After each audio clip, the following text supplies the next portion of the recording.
If you read the New Testament, you'll notice that the most common title people use to describe Jesus is the Christ. That is, the Messiah.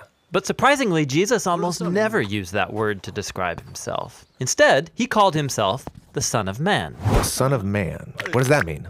Well, the phrase comes from an important chapter in the book of Daniel in the Old Testament. Daniel was an Israelite prisoner of war who was forced to live in the empire of Babylon and work for the prideful, violent king who destroyed his home. That sounds horrible. And while he was living and working in Babylon, Daniel had this crazy prophetic dream. You ready for it? I'm ready. He saw 4 beasts crawling out of a dark sea, hybrid monster-like animals, each scarier than the one before. And the 4th beast is so mutant, there's nothing to compare it to. And it's violent, leaving death and destruction in its wake. What in the world is this about? Well, he's told that these beasts symbolize violent, prideful kings and their empires. Oh, like the one Daniel's enslaved to. Yeah, and these creatures might seem random to you, but these images are developing an important biblical theme.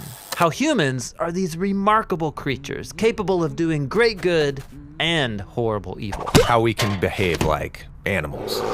Right. Look at the first pages of the Bible. God creates the beasts of the field and humans together, all from the dust. But then the humans are set apart and given a royal task of being God's image. So humans are like the animals, but called to become much more. Yeah, they're to be God's representatives on earth, ruling on his behalf, like kings and queens. But keep reading, and the humans are deceived by a beast who says that they could be more than just God's partners. Yeah, that they could rule the world on their own terms, which sounds good to them. But God knows this will be a disaster. And so he expels the humans to the realm of the beasts. The partnership is lost. But God makes a promise that one day a human will be born who won't give in to the beast. Rather, he'll overcome and strike the beast while being struck by it. Okay, so for the rest of the biblical story, we're waiting for that human.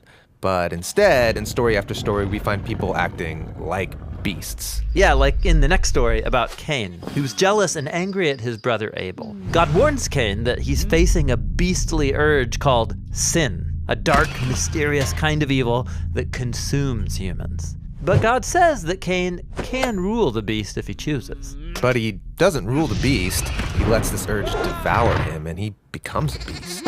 And then after this, Cain's children spread their animal-like violence, and it leads to the founding of a whole civilization known for its beastly pride, the city of Babylon. Okay, Babylon. So fast forward, this is where Daniel is enslaved, having this bizarro dream. Exactly. Now, watch what happens next in Daniel's dream. He sees into God's throne room where a court is set up, and God condemns the beast to destruction. That's great. And then Daniel sees that there's actually more than one divine throne. Oh, right, the throne that humanity left behind. Right. There hasn't been a human who's able to overcome the beast and rule alongside God until now. Daniel sees a figure called the Son of Man, which means a human. And he rides on a cloud up into God's presence and then sits down on the divine throne to rule the world. The partnership's renewed. Yes, and even more, all humanity worships and serves this Son of Man alongside God. Oh,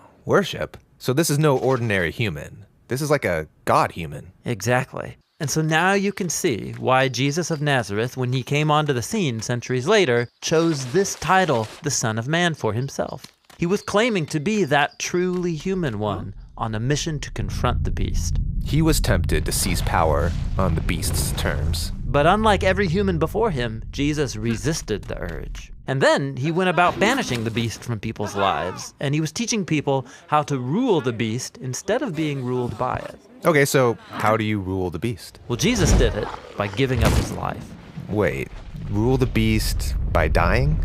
Yes. When Jesus was on trial in a human courtroom and being condemned to death, he said, "From this moment on, you will see the Son of Man sitting at God's right hand and coming on the clouds." But this is the moment he's about to die. Exactly. From one perspective, the cross looks like a beastly torture device, but Jesus viewed it as his throne. And on this throne, he exposed the subhuman nature of our evil by letting it do its worst, and then he overcame it with his divine life and love. Jesus' execution was his exaltation. So Jesus is the first human to overcome the beast. And as a result, he can partner with God to rule the world. And so now, Jesus is summoning a new humanity into existence, one that can overcome the beast in the same paradoxical way. To rule the beast by dying. And then by discovering that Jesus' life and power can become our life and power. So we can rule the world as God's partners, but Jesus style, in the power of service, humility, and self-giving love.